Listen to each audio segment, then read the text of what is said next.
अस्सलामु अलैकुम वरहमतुल्लाहि वबरकातुहू। इन्नल हम्दलिल्लाह नहमदुहु व नस्तईनुहु व नस्तगफिरुहु व नऊज़ु बिल्लाहि मिन शुरूरि अनफुसिना व मिन सय्यिआति अमालिना मन यहदिहिल्लाहु फला मुदिल्ल लहु व मन युद्लिल फला हादिय लहु व अशहदु अन ला इलाहा इल्लल्लाहु वहदहु ला शरीका लहु व अशहदु अन्न मुहम्मदन अब्दुहु व रसूलुहु सल्लल्लाहु तआला अलैहि व अला आलिहि व सहबिहि व सल्लम तस्लीमन कसीरा। या अय्युहल्लज़ीना आमनुत्तक़ुल्लाह हक़्क़ तुक़ातिहि व ला तमूतुन्ना इल्ला व अंतुम मुस्लिमून। या अय्युहन्नासुत्तक़ू रब्बकुमुल्लज़ी ख़लक़कुम मिन नफ़्सिन वाहिदा व ख़लक़ मिन्हा ज़ौजहा व बस्स मिन्हुमा रिजालन कसीरन व निसाअ वत्तक़ुल्लाहल्लज़ी तसाअलूना बिही वल अर्हम इन्नल्लाहा काना अलैकुम रक़ीबा। या अय्युहल्लज़ीना आमनुत्तक़ुल्लाह वक़ूलू क़ौलन सदीदा युस्लिह लकुम अअमालकुम व यग़फ़िर लकुम ज़ुनूबकुम व मन युतिइल्लाह व रसूलहु फ़क़द फ़ाज़ फ़ौज़न अज़ीमा। अम्मा बअद फ़इन्न खैरल हदीस किताबुल्लाह व खैरल हदी हदी मुहम्मदिन सल्लल्लाहु अलैहि वसल्लम व शर्रल उमूरि मुहदसातुहा व कुल्लु मुहदसतिन बिदअह व कुल्लु बिदअतिन दलाला व कुल्लु दलालतिन फ़िन्नार। अऊज़ु बिल्लाहि मिनश शैतानिर रजीम। ज़ुय्यिना लिन्नासि हुब्बुश शहवाति मिनन निसाइ वल बनीन वल क़नातिरिल मुक़न्तरति मिनज़ ज़हबि वल फ़िद्दति वल ख़ैलिल मुसव्वमति वल अनआमि वल हर्स ज़ालिका मताउल हयातिद दुनिया वल्लाहु इन्दहु हुस्नुल मआब। सम्मानित दीनी भातृमण्डলী, আল্লাহ রাব্বুল আলামিনের প্রশংসা এবং প্রিয় নবী সাল্লাল্লাহু আলাইহি সাল্লামের উপর সালাত ও সালামের পর আজ বৃহস্পতিবার 19 সফর 1444 হিজরি মোতাবেক 15 সেপ্টেম্বর 2022 আমাদের সাপ্তাহিক বিষয়ভিত্তিক আলোচনার আজকে বিষয়বস্তু একটি ভয়াবহ ফিতনা সম্পর্কে।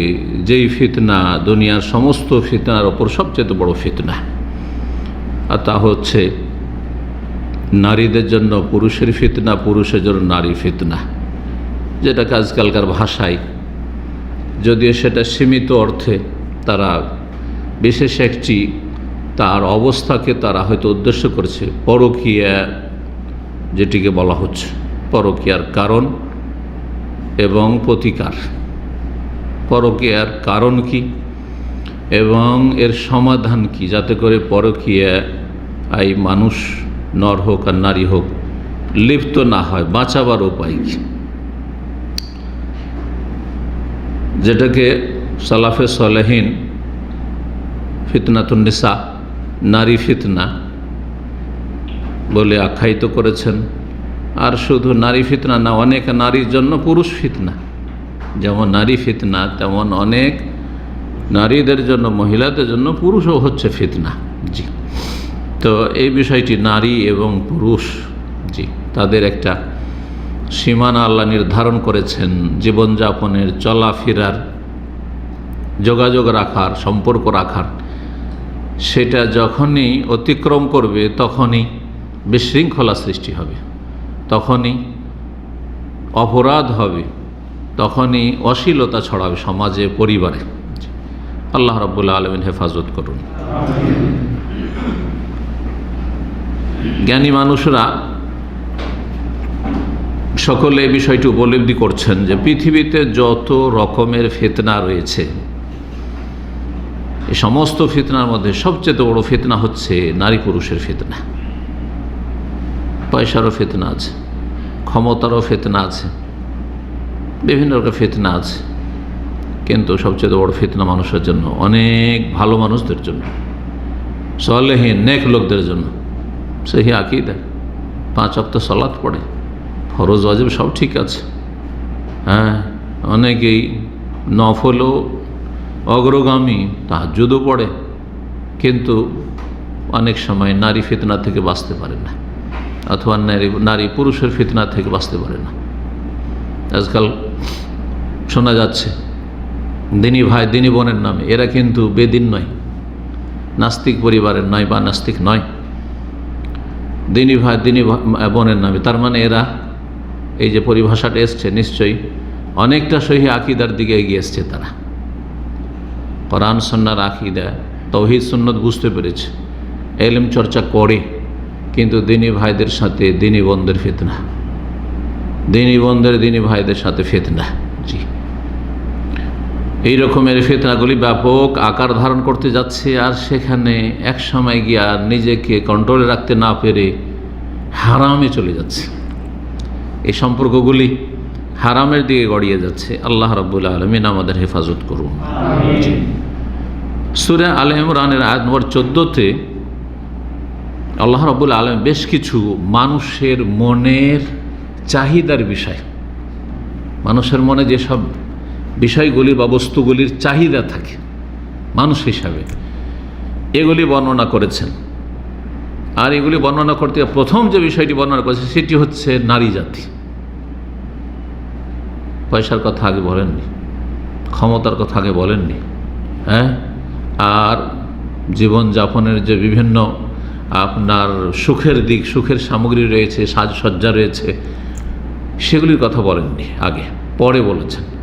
আল্লাহ বলছেন জুইয়ানা লিন-নাস, মানব জাতির জন্য, সমস্ত মানুষের জন্য, কি মুসলিম অমুসলিম সকলের জন্য সুসজ্জিত করা হয়েছে, সুশোভিত করা হয়েছে, চমৎকৃত করা হয়েছে জিনত হব্বু শাহাওয়াত, মানুষের অন্তরে মনের চাহিদা, বাসনার আসক্তি, মনে যা চায় সেটার মানুষ কি হয়, আসক্ত হয়, পুরা করতে চায়।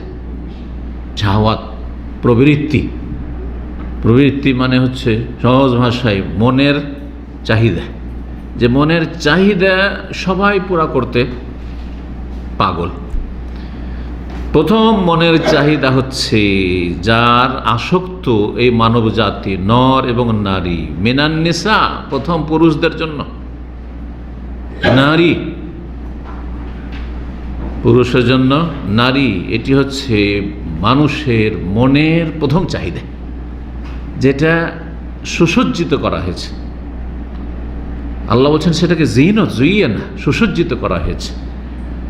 আর শয়তান যেহেতু আমাদের শিরা উপশিরা রক্তের সাথে চলাচল করতে আছে, ইন্না শাইতানা ইয়াজরি মিন ইবনি আদম মাজরাদ দাম, রক্তের সাথে চলাফেরা করছে, সেই জন্য হালাল নারীর চাইতে অধিকাংশ মানুষের কাছে হারাম নারীটা বেশি আবার জিনত মনে হয়, সুসজ্জিত মনে হয়, সুশ্রী মনে হয়, বেশি আকর্ষণীয় মনে হয়। আপনার ঘরে তাই আছে যা রাস্তাঘাটে আছে, হ্যাঁ, অন্যের বাড়িতে আছে, মানে আপনার স্ত্রী আছে, আপনার স্ত্রী আছে ঘরে, হালাল সুন্দরী, আর আপনাকে শারীরিক মানসিক শান্তি দেওয়ার জন্য আপ্রাণ চেষ্টা করছে। তারপরেও স্বামী স্ত্রী অনেক সময় একসাথে হাঁটছেন রাস্তায় অথবা সফরে যাচ্ছে, অন্য আর একটা মহিলা দেখলে শয়তান, দেখেন স্ত্রী তো পাশে বসে আছে, ওর দিকে না থেকে ওই অন্য মহিলার দিকে তাকাচ্ছে, কোন দিকে নিয়ে গেল শয়তান আপনাকে?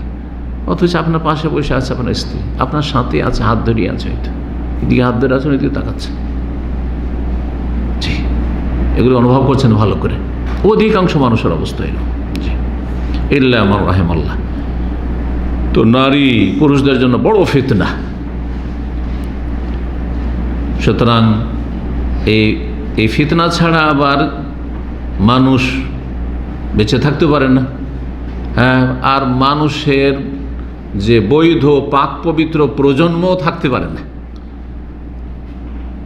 পাক পবিত্র প্রজন্ম নারীর, নরের সাথে সম্পর্ক অবশ্যই, অর্থাৎ বৈবাহিক সম্পর্ক, বিবাহ বহির্ভূত সম্পর্ক যদি হয় তো সেটা নাপাক নোংরা জেনারেশন, প্রজন্ম হয়তো থাকবে কিন্তু যারও সন্তানের প্রজন্ম থাকবে। যেমন যেসব সমাজে দেশে অবাধ মেলামেশা, সেখানে যারও সন্তানের সংখ্যা হালাল বৈধ ভালো সন্তানের চাইতে অনেক গুণে বেশি। আল্লাহ হেফাজত করো মুসলিম উম্মার। মুসলিম জাতি যাতে করে কাফেরদের কদমে কদমে না চলে, তাদের অনুকরণ না করে। কলবানিন, আর মানুষের জন্য সুসজ্জিত করা হয়েছে কিসের ভালোবাসা? ছেলে মেয়ে দুটোই, কিন্তু বিশেষ করে ছেলে সন্তান। ছেলে সন্তান প্রাকৃতিক বিষয়, যে ছেলে সন্তান যদি মেয়ে হয় 5টা 7টা, তারপরে না মন ভরছে না, আসল হচ্ছে ছেলে। অধিকাংশ মানুষের অবস্থা এরকম। তারপর ওয়াল কানাতিল মুকান্তারাত মিনাজ যাহাবি ওয়াল ফিজ্জা, স্বর্ণ চাঁদি, ওয়াল খাইলিল মুসাওয়ামা, তারপরে যারা ভোগবিলাসী জীবনযাপন করে, সুখের জীবনযাপন করে, বাড়িতে ঘোড়া থাক, সুন্দর সুন্দর ইত্যাদি ইত্যাদি সব কথা আল্লাহ বর্ণনা করেছেন।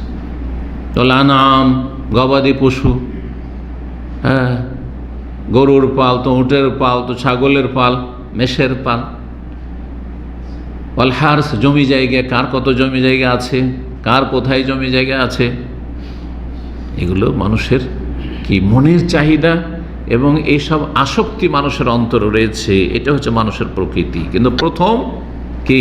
নারী। সেটা নারীদের ক্ষেত্রে পুরুষদেরকে সাবধান থাকতে হবে। যেমন নারীদেরকেও যদি মান-ইজ্জত রক্ষা করতে হয়, তো পুরুষদের অনিষ্ট থেকে নিজেদেরকে সুরক্ষিত রাখার চেষ্টা করতে হবে। সূরা ইউসুফের আয়াত নম্বর 28 আল্লাহ রাব্বুল আলামিন নারী জাতি সম্পর্কে বলেছেন, ইন্না কাইদাকুন্না আযীম, ইন্নাহু মিন কাইদিকুন্না।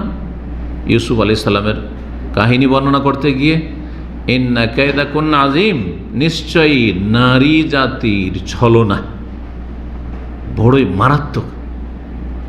নারী জাতির ভাষাতে আল্লাহ রাব্বুল আলামিন আকর্ষণ দিয়েছেন, ভাষাতে আল্লাহ, কথাতে আল্লাহ আকর্ষণ দিয়েছেন, চলাফেরাতে আকর্ষণ দিয়েছেন, দৈহিক গঠনে আল্লাহ আকর্ষণ দিয়েছেন।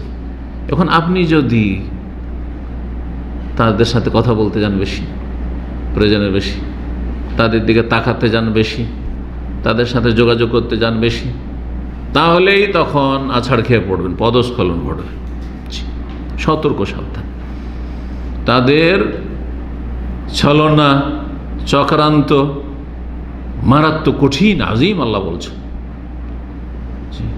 ইউসুফ আলাইহিস সালাম আপ্রাণ চেষ্টা করছেন বাঁচার জন্য, আর তাকে ফাঁসাবার জন্য যথাসাধ্য চেষ্টা করছেন।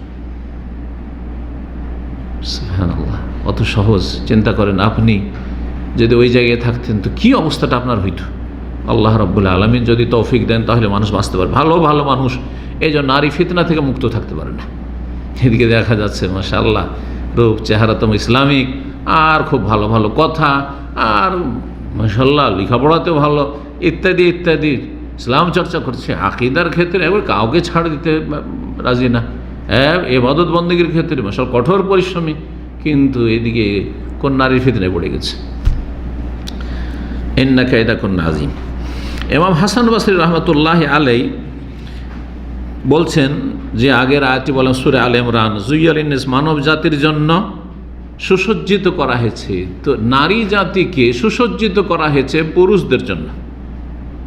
সুসজ্জিত করে কে সুসজ্জিত করে? মানে আরও বেশি মজা লাগে, আরও বেশি মজা লাগে। এটা কোন দিক থেকে বলছে? যে আল্লাহ শয়তান, শয়তান আরও বেশি সাজিয়ে সাজিয়ে পেশ করবে। এই জন্য নিজের স্ত্রী যতই সুন্দরী হোক, ওর চাইতে বেশি বেগানো মহিলা দেখতে ভালো লাগবে, কারণ শয়তান আপনার পিছনে লেগে আছে। যাইয়া আল্লাহ শয়তান, তাফসীর ইবনে আবি হাতিমে রয়েছে। সূরা নিসার আয়াত নম্বর 14-তে আল্লাহ রাব্বুল আলামিন ইরশাদ করে, খুলিকাল ইনসানু দাঈফা, মানুষকে অত্যন্ত দুর্বল করে পয়দা করা হয়েছে। মানুষকে আল্লাহ সৃষ্টি করেছেন কিভাবে? দুর্বল। মানুষ এত দুর্বল, কিন্তু দেখেন তো বিচক্ষণ, সারা দুনিয়া বিজয় করে ফেলেছে। হ্যাঁ, সাগর, মহাসাগর, এমনকি আকাশপথ, সব পথে তারা চলাফেরা করছে। তারপর আল্লাহ তাদেরকে দুর্বল বলেছেন। দুর্বল বিভিন্ন দিক থেকে দুর্বল, কিন্তু এখানে বিশেষ করে ইমাম তাউস ইবনে কায়সান, প্রখ্যাত তাবি রাহিমাহুল্লাহ, বলছেন যে মানুষকে যে আল্লাহ দুর্বল করে সৃষ্টি করেছেন, বিশেষ করে একটি ক্ষেত্রে বলছেন, যায়িফান ফি আমরিন নিসা, নারীদের ক্ষেত্রে মানব জাতি যে যতই বড় ব্যক্তি হোক না কেন, যতই বড় শিক্ষিত হোক না কেন, আর যতই বড় পরহেজগার হোক না কেন, দুর্বল। ওইখানে এসে কাত হয়ে যায়, ওইখানে এসে সুবহানাল্লাহ নিজেকে বাঁচিয়ে রাখাটা বড়ই কঠিন, বড়ই কঠিন। ও খুলিকাল ইনসানু দাঈফা, নারী জাতির ক্ষেত্রে পুরুষদেরকে অত্যন্ত দুর্বল করে সৃষ্টি করা হয়েছে। তাফসীর ইবনে জারীর এবং তাফসীর ইবনে আবি হাতিম বিষয়গুলি রয়েছে। এই জন্য সহিহ বুখারী মুসলিমের হাদিস হয়েছে, রাসূলুল্লাহ সাল্লাল্লাহু আলাইহি ওয়াসাল্লাম থেকে ওসামা বিন যায়েদ রাদিয়াল্লাহু আনহু বর্ণনা করেছেন, মা তারাকতু বাদি ফিতনা আদাররু আলা রিজালি মিনান নিসা, আমার পরে আমার উম্মতে নারী জাতির চাইতে বড় ফিতনা আমি ছেড়ে গেলাম না। ফিতনা মেলা আছে, কেউ পয়সার ফিতনায় পড়ে হারামে ডুবে গেছে, জুলম অত্যাচার করছে, মানুষের লুটে পুটে খাচ্ছে, দুর্নীতিতে ডুবে আছে, সরকারি বেসরকারি, আর মানুষের ঘুষ আর কত রকম খাচ্ছে, পেট ভরছে না। এতটুকু পেটের জন্য কোটি কোটি টাকা কোথায় যে রেখে আসছে, কাফের দেশের ব্যাংকে রেখে আসছে, দেশে রাখতে পারছে না, তো ধরা খাচ্ছে, দেখতে পাচ্ছে। কিন্তু এর চাইতে বড় ফিতনা নবী সাল্লাল্লাহু আলাইহি ওয়াসাল্লাম বলছেন যে আমি আমার উম্মতের জন্য মা তারাকতু বাদি ফিতনা, আমার পরে এমন কোনো ফিতনা ছাড়েনি যেটা আদাররু আলার পুরুষদের জন্য বেশি ক্ষতি সাধন করতে পারে মিনান নিসা, নারীর চাইতে। নারীর জালে যদি ফেঁসে যায়, নারী ফিতনায় যদি ফেঁসে যায়, তাহলে গেল গেল, সব গেল।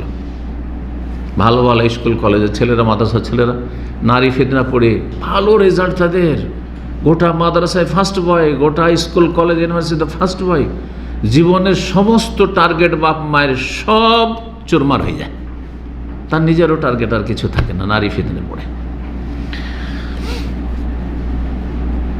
সহিহ মুসলিমে আর একটি হাদিস রয়েছে, আবু সাঈদ খুদরী রাদিয়াল্লাহু তাআলা আনহু থেকে বর্ণিত, নবী সাল্লাল্লাহু আলাইহি ওয়াসাল্লাম বলেছেন ইন্না দুনিয়া হুলওয়াতুন খাজিরা, দুনিয়া বড়ই মিষ্টি কিন্তু স্বাদের, আর বড়ই সবুজ সুন্দর, সবুজ শ্যামল, সবুজ দেখতে মজা লাগে, আর মিষ্টিও খুব মজা লাগে, মিষ্টিও খুব মজা লাগে। কাকে মিষ্টি ভালো লাগে না? দুনিয়াটা এরকমই। ওয়া ইন্নাল্লাহা মুস্তাখলিফাকুম ফিহা, আল্লাহ তোমাদেরকে এখানে স্থলাভিষিক্ত করেছেন, তোমাদেরকে দুনিয়াতে খলিফা বানিয়েছেন যে কিছুদিন থাকবে। তোমরা থেকে গেলে তোমাদের যে পিঁড়িটা গেল, এই পিঁড়ি গেল, তারপরে পিঁড়ি আসলো। তোমরা ভাইয়েরা যারা ছিলে বলে তোমাদের বাপেরা মারা গেছে, তারপর চাচা যারা ছিল, তারপরে তোমরা ভাই কয় ভাই ছিল, তোমরা গেলে দুনিয়া থেকে, তোমাদের এখন ছেলেরা আসলো, আবার তোমাদের ছেলেরা গেল, তারপরে ছেলেরা আসলো। এটা হচ্ছে আল্লাহর পক্ষ থেকে একে অপরের খলিফা বানানো। দুনিয়া আবাদ হইতে থাকবে, আমরা চলে যাব, আগামী প্রজন্ম আসবে, আবার আগামী প্রজন্ম যেটা আসবে ওরাও চলে যাবে, তারপরে আসবে, এইভাবে। ফায়ানজুরা কাইফা তাম, আল্লাহ দেখতে চান যে কি করে আসছো, কি করে এসছো দুনিয়াতে, যে কয়দিন থেকেছো। ফাত্তাকু দুনিয়া, দুনিয়া থেকে বেঁচে থাকো। দুনিয়া ভালো জিনিস নয়, যতটা লাগে ততটাই নাও। ওয়াত্তাকুন নিসা, আর বিশেষ করে নারী জাতি থেকে বাঁচি। গোটা দুনিয়ার ফিতনা এক পাল্লাই, নবী সাল্লাল্লাহু আলাইহি ওয়াসাল্লাম বলছেন ওয়াত্তাকুন নিসা, আর নারী ফিতনা আর এক পাল্লাই, দুটো দাঁড়ি পাল্লা। ফাত্তাকু দুনিয়া ওয়াত্তাকুন নিসা। এই হাদিসটা নিয়ে ভাষ্যকারগণ এইভাবে লিখেছেন যে দুনিয়ার যত রকম ফিতনা আছে একদিকে রাখেন, আর একদিকে নারী ফিতনা। হয়তো আপনি পয়সার ফিতনা, গদির ফিতনা, আর দুনিয়ার স্বার্থের ফিতনা সব থেকে বেঁচে গেলেন, কিন্তু নারী ফিতনার কাছে গিয়ে আর বাঁচতে পারলেন না, যদি ওই রকম জায়গায় ফেঁসে যান। সুতরাং বাঁচতে চেষ্টা করতে হবে। বাঁচার মাধ্যমগুলো কি, যাতে করে একজন নারী পুরুষের ফিতনায় লিপ্ত না হয়ে যায়, আর একজন পুরুষ কোনো বেগানা নারীর ফিতনা লিপ্ত না হয়ে যায়। ফাইন্না ওয়ালা ফিতনাত বানি কানাত ফিন নিসা, বনি ইসরায়েলদের মধ্যে প্রথম যে ফিতনা দেখা দিয়েছিল সেটি ছিল নারী সংক্রান্ত ফিতনা। যারা জ্ঞানী গুণী তারা লিখেছেন যে পৃথিবীতে যতগুলি খুনের ঘটনা হচ্ছে, যতগুলি খুনের ঘটনা, তার পেছনে দুটো কারণ আছে অধিকাংশ ক্ষেত্রে। তৃতীয় কারণ খুব কম খুঁজে পাবেন। কি বলতে পারেন দুটো কারণ? একটা হচ্ছে নারী, আর হচ্ছে অর্থ। নারী সংক্রান্ত ব্যাপার, মেরে দিয়েছে ওকে, বোঝা গেছে। অনেক মহিলারা যে মারা যাচ্ছে এরকম, কোথাও দেখছেন আত্মহত্যা করে নিল, না হলে কোথাও বিষ খেয়ে নিল, না হয় কোথাও মৃতদেহ পড়ে আছে, পিছনে তদন্ত করে দেখলে যে কোনো পুরুষের ফিতনে পড়েছে।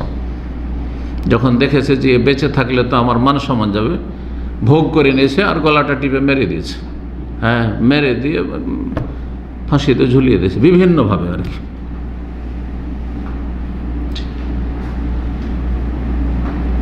আর একটি ফিতনা হচ্ছে পয়সার ফিতনা।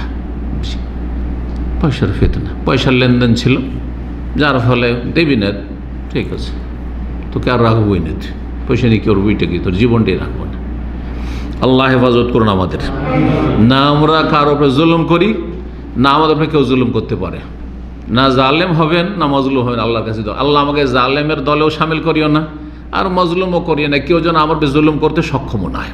নিরাপদ, আমি কারো এক পয়সা মেরে খাবো না, আমার যেন এক পয়সার কেউ ক্ষতি না করতে পারে। এইটাই তো হচ্ছে সহি সালামত জীবন। নিরাপদ জীবন, শান্তির জীবন। আল্লাহ তৌফিক দান করুন। সুতরাং এই পরকীয়ার যে ফিতনাগুলি রয়েছে, এসব ফিতনাগুলিকে আমাদেরকে জানতে হবে, আর এই ফিতনাগুলি থেকে পরকীয়ার কারণ কি জানতে হবে, এবং কারণগুলির প্রতিকার সমাধান কি, বাঁচতে কেমন করে পারবেন, এগুলি জানতে হবে। 1 নম্বর শুরু করব যা দিয়ে ইসলাম শুরু করেছে, নবী সাল্লাল্লাহু আলাইহি ওয়াসাল্লাম উৎসাহিত করেছেন, তা হচ্ছে সাবালক সাবালিকা হইলে তাড়াতাড়ি বিয়ে শাদী করে নেওয়া, বিয়ে শাদী দিয়ে দেওয়া। মেয়ে আছে, বোন আছে, সাবালিকা হয়েছে, তাড়াতাড়ি বিয়ে দিয়ে দেন। ছেলে সাবালক হয়েছে, তাড়াতাড়ি বিয়ে করে নেন, ছেলে বিয়ে দিয়ে দেন। দায়িত্ব ফরজ দায়িত্ব নয়, কিন্তু যদি করাতে পারে বাপ, তাহলে সেটা আলাদা কথা। মেয়ের ক্ষেত্রে যেমন দায়িত্ব অভিভাবকের ফরজ যে তুমি মেয়ে সাবালিকা কাছে বিয়ে দেওয়ার ব্যবস্থা করো, ছেলের ক্ষেত্রে কিন্তু এটা নয়। কিন্তু আমাদের সমাজের লোকেরা বুঝে না, মনে করে যে এইটাও ফরজ দায়িত্ব। যদি করে তাহলে অনেক বড় এহসান, সহযোগিতা যদি করে। জি, আর যদি আর্থিক সচ্ছলতা থাকে তো এটার তাগিদ আরও হয়ে যায়, এর তাগিদ, এর গুরুত্ব আরও বেশি বেড়ে যায়। কিন্তু আপনি ফরজ করে দেবেন ওই রকমই, যেমন হ্যাঁ মেয়ের বিবাহ দেওয়া ফরজ, অভিভাবক না, ছেলে আয় উপার্জন করবে, আয় উপার্জন করে বিয়ে করবে। কিন্তু যদি কেউ করিয়ে দেয়, যে জাজাকাল্লাহ, খুব ভালো মানুষ, বাপ সহযোগিতা করছে, মা সহযোগিতা করছে, হ্যাঁ ভাইয়েরা সহযোগিতা করছে ভাইয়ের বিয়ে দেওয়ার জন্য, জাজাকাল্লাহ খায়ের, কিন্তু কোনো ফরজ কাজ নাই। কিন্তু বোনের বিয়ে দেওয়া, বাপ নেই বা বাপ সচ্ছল নয়, ভাইদের, বড় ভাইদের ওপর বা যারা সাবালক আছে তাদের উপর ফরজ আছে যে বোনের বিয়ে দিবে তাড়াতাড়ি। তো বিয়ে শাদী তাড়াতাড়ি করে দাও। আজকাল বিয়ের ক্ষেত্রে সবচেয়ে বড় রোগ হচ্ছে বিলম্ব করা, বিভিন্ন বাহানায়, বিভিন্ন বাহানা। তার মধ্যে একটি বাহানা হচ্ছে লেখাপড়া। লেখাপড়া ছেলেদের ক্ষেত্রে তো ছিল, কারণ লেখাপড়া প্রয়োজন আছে, কিন্তু মেয়েদের ক্ষেত্রে অধিকাংশ মেয়েদের বিলম্বের কারণই হচ্ছে যে না, মেয়েরাও না এখন বিয়ে করব, এখন তো উচ্চ মাধ্যমিক পাস করলাম, এখন তো এই গ্রাজুয়েশন করলাম, এখন মাস্টার্স করব, তারপরে বিয়ের কথা চিন্তা করব, হ্যাঁ MBBS করব, তারপরে বিয়ে শাদী করব। আচ্ছা, বিয়ে শাদী করা, বিয়ে শাদীর তো এতদিন পড়াশোনা হইলো, লেখাপড়া হইলো, লেখাপড়ার পরে আচ্ছা পায়ে দাঁড়াবো। ছেলেদের ক্ষেত্রে আর একটা বাহানা কি, যখন তো পায়ে দাঁড়াইতে পারেনি, কারণ কটা লোকের চাকরি হচ্ছে, আর কটা লোকের এত পয়সা আছে যে ব্যবসা বাণিজ্য বাপের আছে, অথবা এরকম সম্পদ আছে যে ব্যবসা করে দাঁড়িয়ে যাবে, যার ফলে এই যে পায়ে দাঁড়াবো এর ব্যাখ্যা করতে গিয়ে 40 বছর পার হয়ে যাচ্ছে ছেলেদের। আর মেয়েদের যেমনই আপনি 22 পার করে দেবেন, তেমনই দেখবেন যে এখন এর কাস্টমার আর পাওয়া যাচ্ছে না, আস্তে আস্তে কমতে শুরু হয়েছে। 24 আরও পাওয়া যায় না, 25 পাওয়া যাচ্ছে না, 28, অনেক ভাইরা তাদের মেয়েদের জন্য 28 হয়ে গেছে, 30 হয়ে গেছে, তারপরে বলছে শাইখ একটু দেখবেন, শাইখ একটু দেখবেন। আরে ভাই, কোথায় পাওয়া যাবে? কারণ আজকালকার ছেলেরা বয়স 40, তারপরে বিয়ে করতে চায় এরা 18 একটু বেশি বললাম, 15 খুঁজে, হ্যাঁ, যেটা তাদের আইনও নাজায়েজ, শরীয়তে নাজায়েজ নয়, কিন্তু আইন বলছে যে না 18 হইতে হবে, আর এ খুঁজে 15, আর এদিকে বুড়ো হয়ে গেছে। জি, দাড়ি মোট সাদা হইতে লেগেছে, চুল সাদা হইতে লেগেছে। তো এই বিভিন্ন হুজ্জতে ছেলেদের অথবা মেয়েদের বিবাহে বিলম্ব করা, এটি হচ্ছে কিসের কারণ? পরকীয়ার কারণ, জেনা ব্যভিচার, অশ্লীলতার কারণ। কারণ আল্লাহ রাব্বুল আলামিন সৃষ্টি করেছেন এইভাবে, পুরুষের যুবকের আকর্ষণ রয়েছে যুবতীর দিকে, যুবতীর আকর্ষণ রয়েছে যুবকের দিকে। এই না যে শুধু পুরুষদেরই আকর্ষণ আছে, মহিলাদেরও আকর্ষণ আছে পুরুষের দিকে। আর আপনি বৈধভাবে তার আহার দেবেন না, তখন অবৈধ পদ্ধতি আহার করবে। বৈধভাবে খেতে না দিলে তখন চোরা রাস্তা তলাশ করবে। এই হচ্ছে অবস্থা। এটি হচ্ছে নবী সাল্লাল্লাহু আলাইহি সাল্লামের পক্ষ থেকে সর্বোত্তম চিকিৎসা। পরকীয়া, জেনা ব্যভিচার, অশ্লীলতা সমাজ থেকে, পরিবার থেকে দূরীভূত করার জন্য নবী সাল্লাল্লাহু আলাইহি সাল্লামের বুখারী মুসলিমের হাদিস, ইয়া মাশারা শাবাব, হে যুবক যুবতীরা, হে যুবকরা, মান ইসতাতা মিনকুমুল বাহ, তাদের বাপদেরকে সম্বোধন করা হয়নি, কিন্তু যুবকদের ক্ষেত্রে, তোমাদের মধ্যে যেই ব্যক্তি বিয়ে করতে সক্ষম, আর্থিক দিক থেকে সচ্ছল, যে বিয়ে করে, এত সচ্ছল নয় যে পাকা বাড়ি হইতে হবে, আর তার আগে থেকে 6 মাস 1 বছর খাবার বাড়িতে মজুদ থাকতে হবে না, আপনি খাওয়াইতে পারবেন। কোনো একটা জায়গায় ধরেন একটা গ্রাম অঞ্চলে একটা রুম তৈরি করে বা একটা রুম ভাড়া নিয়ে, আর শহরে থাকলে রুম ভাড়া নিয়ে আপনি আমার স্ত্রীকে রাখতে পারবেন। আর মাসিক যে বেতন পাচ্ছেন বা ডেলি দিন মজুর করে সেটা দিয়ে খাওয়াইতে পারবেন। এটা হচ্ছে সর্বনিম্ন শক্তি, সামর্থ্য। মানিস তাতামেন কোমল, বা তোমাদের মধ্যে যে বিয়ে করতে সক্ষম, ফালিয়াতাজাওয়াজ, তাহলে সে যেন বিয়ে শাদী করে ফেলে। কেন? তাতে দৃষ্টি অবনমিত হয়ে যাবে। স্ত্রী আছে, শারীরিক যে চাহিদা আছে পূরণ হয়ে যাচ্ছে প্রতিদিনে, হ্যাঁ, সুতরাং আর এইদিকে সেদিক নজর যাবেই না। আর কি কাজে যাবে? হ্যাঁ, এমন কোনো আকর্ষণ তার নেই, কারণ শেষ যে একটা ছিল সেটা শেষ হয়ে গেছে। জি, অনুভূত বিষয়টি। ওয়াহসানুল ফরজ, যখন দৃষ্টি নত হয়ে যাবে, এদিক সেদিক তাকাবেন না, তখন আহসানুল ফরজ, লজ্জা স্থানের গুপ্তাঙ্গের সুরক্ষা হবে, হেফাজত হয়ে যাবে। কারণ হারামের দিকে আর যাবেই না। চোখ কি করে? চোখ দিয়ে তখন ফেতনা শুরু হয়, আর চোখ দিয়ে গিয়ে তখন নামে কোথায়? কলবে, হৃদয়ে নামে। হৃদয়ে নামার পরে যখন শারীরিক প্রয়োজন আছে, চাহিদা আছে, তখন কলব অঙ্গ প্রত্যঙ্গকে বলে যে এখন কানেকশন কর, যোগাযোগ কর, কারণ শরীরের চাহিদা আছে। কারণ কলব কি করে? কলব যখন ফাসেদ হয়ে যায়, নষ্ট হয়ে যায়, তখন অঙ্গ প্রত্যঙ্গকে ভালো কাজের দিকে আর নিয়ে যায় না। জি, রোগা হয়ে গেছে। যেমন শরীর অসুস্থ হয় তখন আর জিভার স্বাদ থাকে না, ঠিক তেমনি কলব যখন অসুস্থ হয়ে যায় তখন কলব কি বলে? হাতকে বলে যে মোবাইলটা উঠে একটু যোগাযোগ কর তার সাথে, চোখকে বলে যে ওইদিকে থাকা, নয় যে রাস্তা দিয়ে যায় ওখানে গিয়ে একটু দাঁড়া, যে স্কুল থেকে বেরোয় ওখানে গিয়ে একটু ধর্ণা দে, হ্যাঁ, দেখ ওর সাথে কোনো রকম কন্ট্যাক্ট করা যায় কিনা, ইত্যাদি ইত্যাদি। এইভাবে তখন কলব বলে যে পা, তোকে তো হাঁটতে হবে, তুই হাঁট। জি, জবানকে বলে যে কথা বলতে হবে, কথা বল। এইভাবে গোটা অঙ্গ প্রত্যঙ্গ সবগুলি নষ্ট হয়ে যায়। একটি গোস্তের টুকরো রয়েছে, নবী সাল্লাল্লাহু আলাইহি ওয়াসাল্লাম বলেছেন শরীরে, সেটা ঠিক থাকলে সব ঠিক, আর সেটা যদি বিগড়ে যায়, খারাপ হয়ে যায়, যা ফাসাদা, পচে যায়, সরে যায়, হ্যাঁ, তাহলে ফাসাদ আল জাসাদ কুল, গোটা শরীর সরে যায়। সেটা ওয়ালা ওয়াহিয়া আল কলবু, সেটা হচ্ছে হৃদয়। এটি হচ্ছে এই হাদিসের ব্যাখ্যা। জি, কলবে যদি সেই পরকীয়ার রোগ আক্রমণ না করত, তাহলে চোখ ওদিকে যেত না, হাত যেত না, জবান কথা বলতো না, পা বাড়তো না, কোনো রকমের অপরাধ হইতো না। আর এগুলো না হইলে বড় জেনা ব্যভিচার পর্যন্ত যেতই না মোটে। আল্লাহ রাব্বুল আলামিন আমাদের কলবের হেফাজত করুন, অঙ্গ প্রত্যঙ্গের হেফাজত করুন।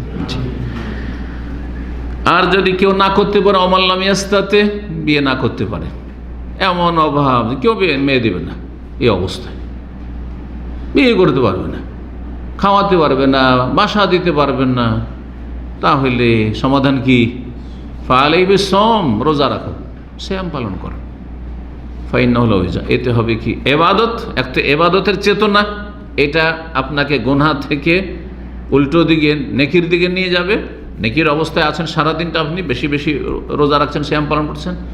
আর আরেকটি হচ্ছে যে যৌন চাহিদায় যে উত্তেজনা, হ্যাঁ, যেটা বেশ উত্তেজিত হয়ে যাচ্ছে, সেটা ঠান্ডা পড়ে যাবে, হয়ে যাও, সেটা দমন হয়ে যাবে। এই মর্মে ইমাম ইবনুল কাইয়িম রাহিমাহুল্লাহ খুব সুন্দর কথা বলেছেন। তিনি বলছেন এই মর্মে যে বিয়ে শাদীর বিষয়টি আর না পারলে কি? রোজা, সিয়াম। এই মর্মে বলছেন ফাদাল্লাল মুহিব্বু আলা ইলাজাইনি, প্রিয় নবী সাল্লাল্লাহু আলাইহি ওয়াসাল্লাম মানুষকে কত ভালোবাসেন আর উম্মতকে কত বেশি ভালোবাসেন, তিনি দুটো চিকিৎসা বলেছেন। কি বলেছেন? দুটো চিকিৎসা বলেছেন, আসলি ওয়া বাদলি। একটি হচ্ছে আসল চিকিৎসা, আরেকটি হচ্ছে বিকল্প চিকিৎসা, অল্টারনেট। আসল চিকিৎসা হচ্ছে কি? সাবালক হয়েছে, বিয়ে করে নাও, সাবালিক হয়েছে, বিয়ে বসে যাও, শেষ। একজন বিবাহিত, স্বামী আছে, আমার শারীরিক প্রয়োজন আছে, স্বামী আছে। একজন পুরুষ বিবাহিত, আমার শারীরিক প্রয়োজন আছে, আমার স্ত্রী আছে, যথেষ্ট। যদি সেটা সম্ভব না হয়, আসল চিকিৎসা নিতে পারলেন না, তাহলে বিকল্প চিকিৎসা হচ্ছে কি? বলছেন যে সেটা হচ্ছে সিয়াম, রোজা। যথাসাধ্য প্রথম চিকিৎসা, আসল চিকিৎসা যদি নিতে পারেন তাহলে আর বিকল্প চিকিৎসা যাবেন না। আপনি আসল চিকিৎসা নিতে পারেন যদি, তো এই কথা ভাববেন না যে আমি সারা জীবন বিয়ে শাদী করবো না, আমি শুধু রোজা রেখে থেকে যাবো না।